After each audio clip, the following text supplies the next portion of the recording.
Welcome to Zoom. Bye. We're going to play Survivor as a team, and we're going to figure out who the most dominant member of our students' team is. And so we're going to play through a series of challenges. As you're watching, you guys can put your answers in the chat. We're going to do this for 3 weeks. So we're going to have 3 mini episodes, and we're going to figure out one grand champion by the end. We have our blue tribe, which is Haley, Aaron, Bryant, and Michelle, who's our central student admin. Yes. Listen, I'm gonna win this because I've been living in my backyard for a week, just getting ready. Zoom Survivor. That's right. Represent blue. Woo! Let's go. So this first game is going to be a softball. We're basically just going to play fruit or vegetable. So I'm going to name an item, and you're going to vote, or you're going to say whether it's a fruit or a vegetable. First one, tomato. Tomato, fruit or vegetable. Answers? Oh no! Oh no, I can't see your answers. What's going on? Why is that happening? Let's all vote Darren off. A tomato is a fruit. That is the correct answer. Everybody, both tribes get a point. Next one, pumpkin. Go. Oh my gosh, you guys. The correct answer is fruit. Come on. You ready? Avocado. Go.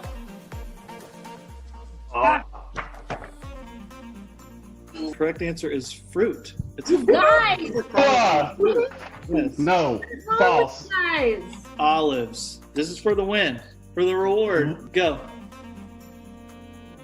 Uh-oh. It's a tie either way. An olive is a fruit. We still need a tiebreaker. We're tied in points. So the topic is Bible trivia. All right. Here's the first question. What type of insect did John the Baptist eat in the desert? 1, 2, 3, show. The correct answer is locusts. Come on. This person stripped a man of all his strength by cutting off his hair. 2, 3. Oh, dang. Whatever. Correct answer is Green team. Delilah, which means the green team gets the point. Third question. How many baskets were left over after Jesus fed the 5,000? Show. Oh, You guys, it was 12. It is 3 points to 1 green team. What was Matthew's job? Go. I'm sorry, Jesus. Dang it. Tax collector. Green team gets it, they win. Which gospel was written by a doctor? Wait, Brian hasn't written his yet, has he? uh-oh. Yeah, Luke is the correct answer. All right then. Correct answer. So green team wins, which means blue team goes to tribal council. Bye. Here's what I want the green team to do is green team, I want you to nominate one person from the blue team that is automatically up for elimination. And then the blue team will pick someone else from their team who is going to be up for elimination. And then they'll vote between those two people. You pick the blue person that's up for elimination. Bryant. Michelle. Oh, Michelle. Michelle! Michelle threw herself on the sword! I'm so itchy right now. Votes, your votes ready? 1, 2, 3. Show me your votes. They tied! Oh, boy. Michelle. Haley. Haley, what's your vote? Are you frozen? Haley's frozen! No. Haley, are you there?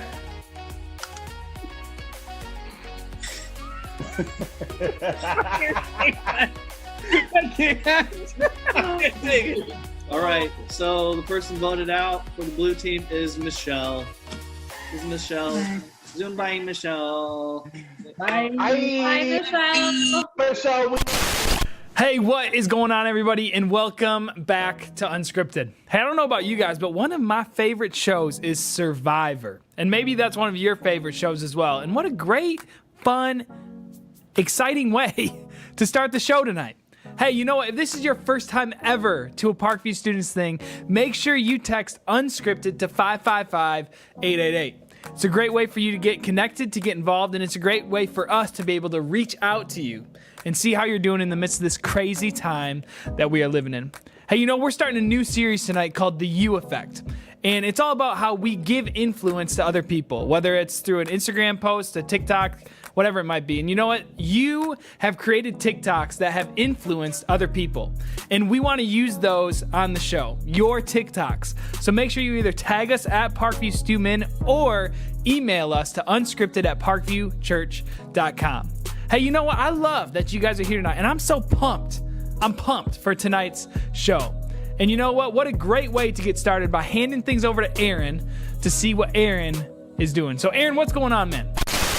Hey Parkview, all right, here we are. We got our wings, we're ready.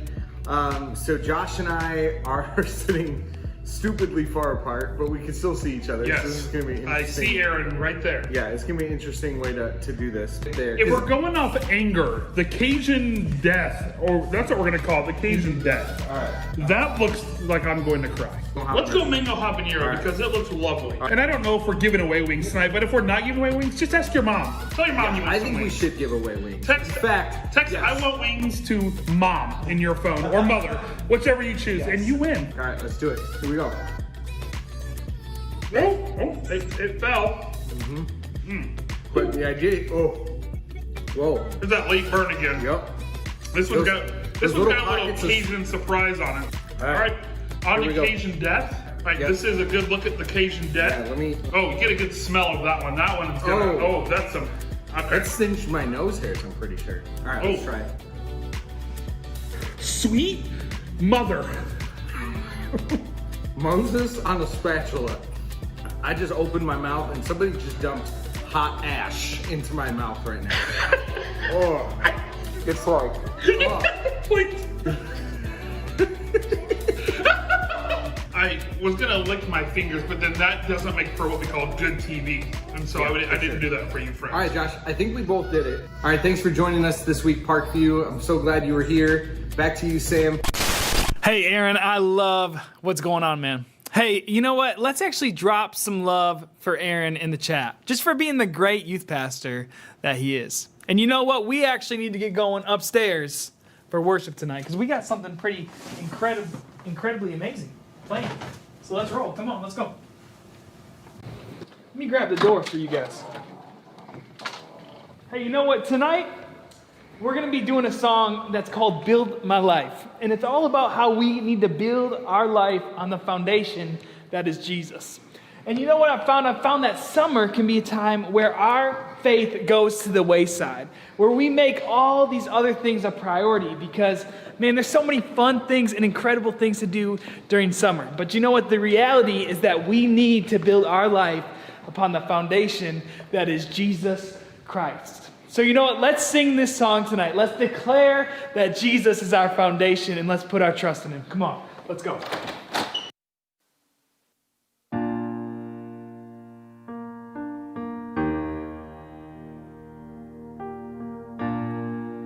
Worthy of every song we could ever sing, worthy of all the praise we could ever bring, worthy of every breath we could ever breathe. We live for you.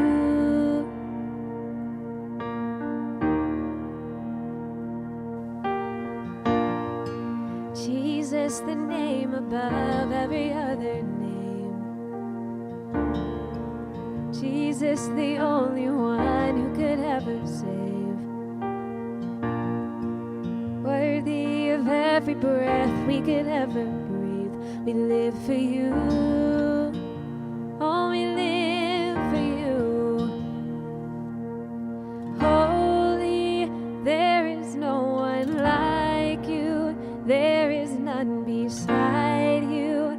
Open up my eyes in wonder. Show me who you are and fill me with your heart and lead me in your love to those around me. Worthy of every song we could ever sing, worthy of all the praise we could ever bring, worthy of every breath we could ever breathe. We live for you.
shaken.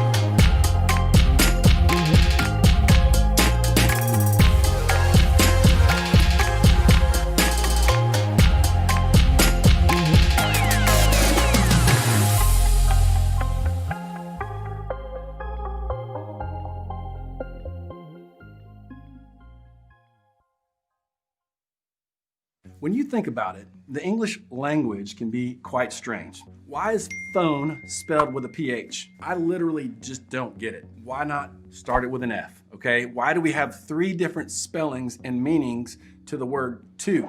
Like, was that created just to confuse us when we're sending text messages?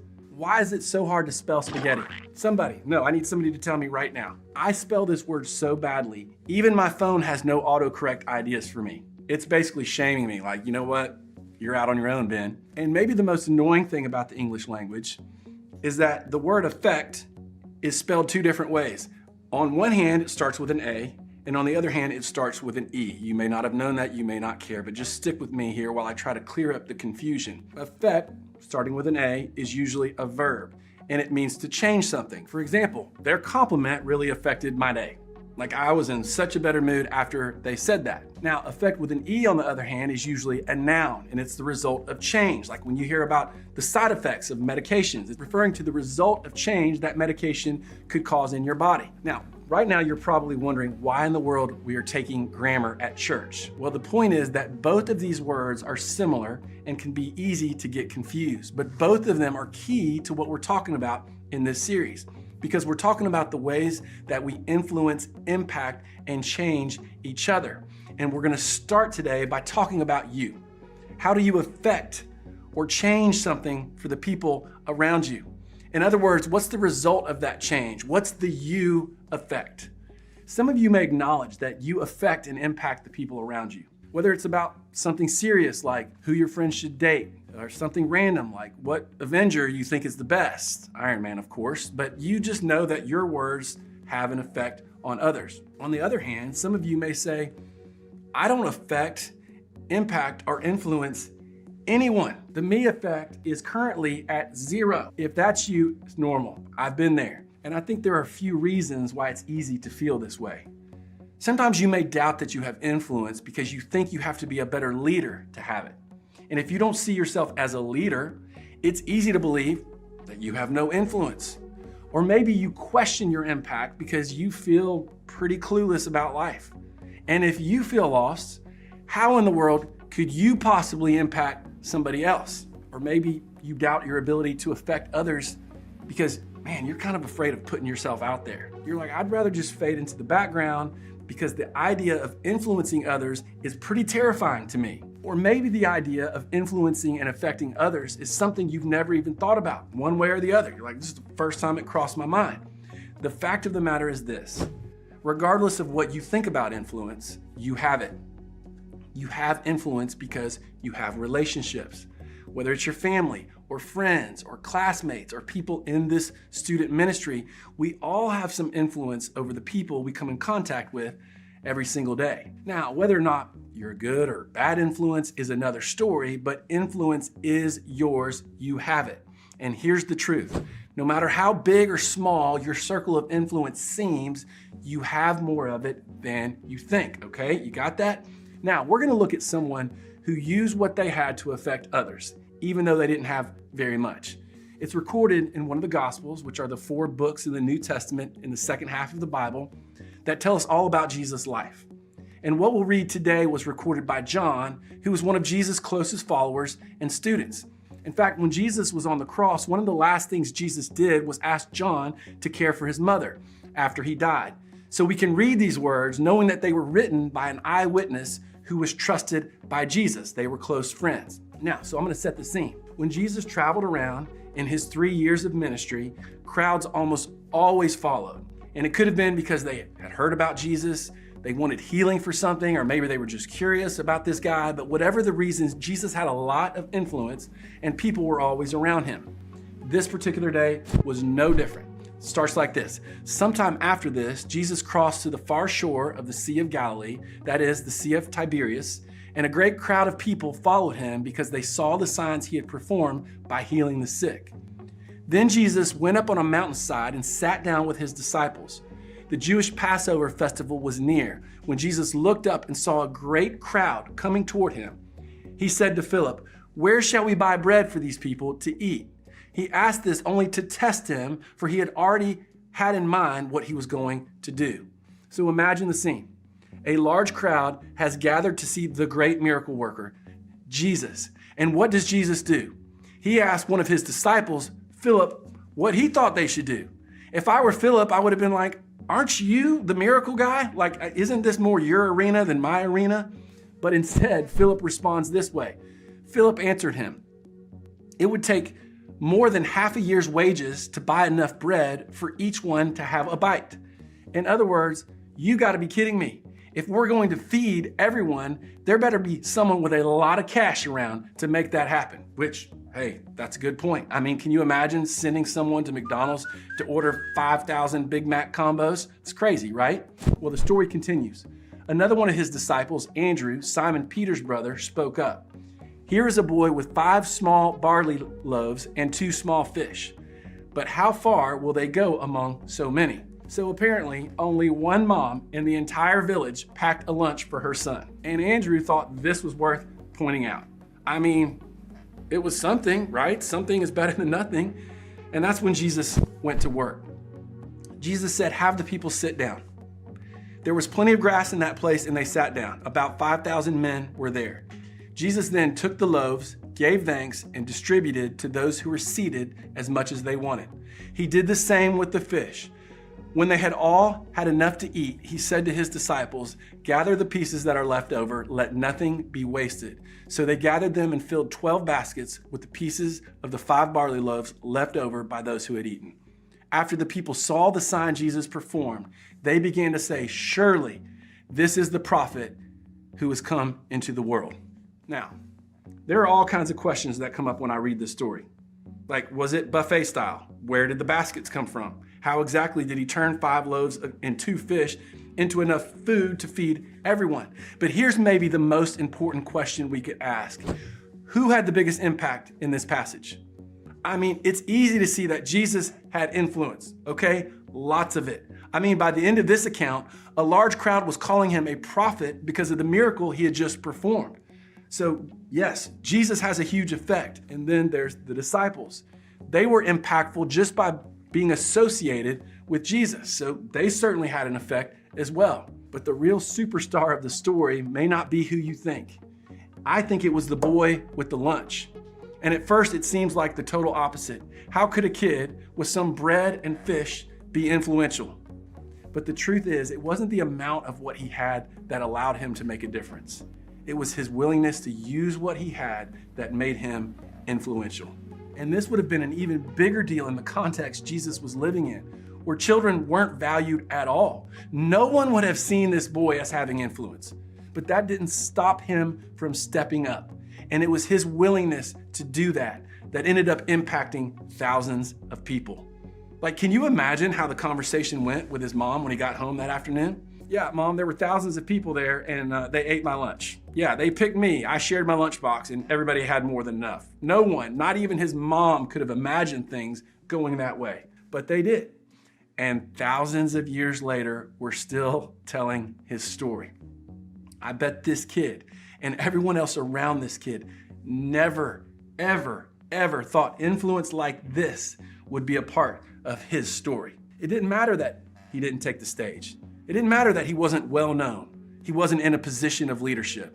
He wasn't a speaker or a preacher. He wasn't the captain of the team. He wasn't the head of his class. Jesus wasn't looking for any of that. The only thing that mattered was that this boy brought all that he had and it was enough.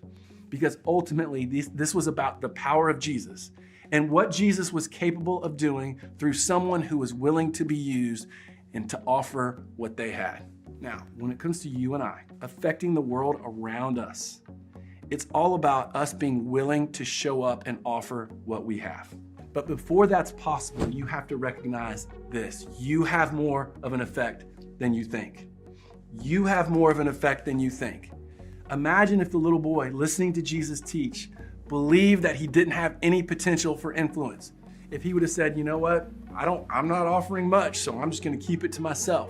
There would be no story to tell. In the same way, when we feel like we have nothing to bring to the table, when we believe that we don't have the potential to affect anything, there are countless stories and opportunities we may be selling short as a result. The way we see influence needs to change. It's time we begin to realize that having an effect on others and having impact is really just being willing to do something. Do something with what you have, no matter how big or small what you have is. In other words, having an impact isn't about doing more, having more, or knowing more people. It's about offering what you already have to those around you. But how do we begin to understand the effect we have on others and what to do about it? Well, I think there are a few steps you and I can take. And first, it really starts by identifying the who. Who are the immediate people in front of you that you have the potential to affect? Who are the people closest to you?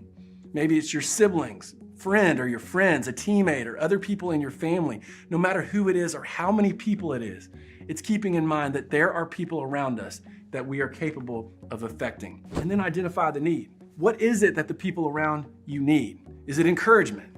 Is it time, quality time with them? Do they need someone to listen to them? Someone to help them with their homework? Identify what you have to offer. What needs are you equipped to meet? Identify what you can do and then do it.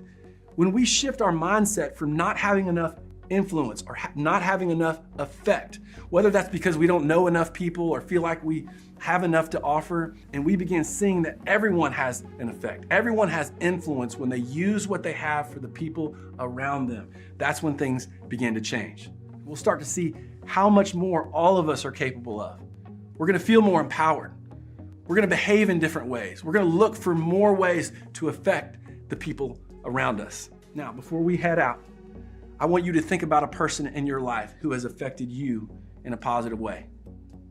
What was it about them that allowed them to have an impact on you and your life? How did their influence impact your life for the good? In the same way that others have had an effect on you, you have the same ability to have an effect on others. No matter how small or big your circle of influence seems, you have more of an effect than you think. You have more influence than you know. So the question to ask yourself isn't, do I have the ability to affect others? Instead, the question should be, how will I use the influence that I already have? And ultimately, God is the one who has the power to change people. All you have to do is show up and offer what you have and let Him do the rest. So over the next few weeks, we're going to be talking about the you effect. And in other words, we're talking about the way that we can influence the people around us in our lives. So if you take away anything from this message tonight, I hope that you hear that you have the power to influence people around you. It doesn't matter your history or your family background or even your age. I mean, take a look at Millie Bobby Brown. If you've seen Stranger Things, you know who I'm talking about. But at the age of 14, she was named one of the top 100 most influential people in Time magazine. She's also one of the youngest ambassadors for UNICEF, which is an organization that raises awareness for children's needs. Take a look at Abdullah. At the age of 15, has become one of her generation's most powerful voices on issues relating to social justice. 9-year-old Shaquille Jackson has distributed over 3,000 blessing bags to the homeless people of Chicago, filled with toiletry, food, and so much more to bless them. So whether you guys know it or not, we all have influence in people's lives, and the way that you treat others and talk to people and use your gifts are affecting people every single day. So don't limit your potential. Instead, believe that who you are, just as you are, the person that God has created you to be, is enough to do big things in this world. And so the truth is, you guys, if you have relationships, you're already making a difference. And Ben, in his story, he shared about a boy who took what he had to offer to Jesus, which was just 5 loaves of bread and 2 small fish. He saw a need and he wanted to meet it. So shutting down the lies that it wasn't enough and that he wasn't enough. And with that, Jesus multiplied what this boy gave to bless 5,000 people that day. So we all have something to give, you guys. For Millie, it's her talents. Abdullah and Jaquil, a passion to help people. And maybe for you, it's your time or your fun personality that's going to bless the people around you. But as you guys head into small groups, my question for you is, what talent or passion has God given you to chase after? And how will you show up and offer what you have this week to bless the people around you? So we like to say that some of the best moments in life are the unscripted ones. So I'm going to take my cookbook here, my favorite one, and go read up and start cooking. Hey, thanks so much, Haley. And you know, if you guys want to dig even deeper into this study, text the U effect to 555-888. Our team has created an incredibly fun Bible reading plan for you guys to engage with a friend, with your family, maybe even with your small group leader. So make sure that you guys text that and take advantage of that great resource. Hey, you know what? I'm so grateful that you guys tuned in to tonight's show. And what a fun show it was. But you know what? We're going to continue to do this on Wednesday nights. So next week, grab a LaCroix, grab an AHA, and you know what? Text a friend and invite them to Unscripted. Hey, we'll see you guys next week at Unscripted.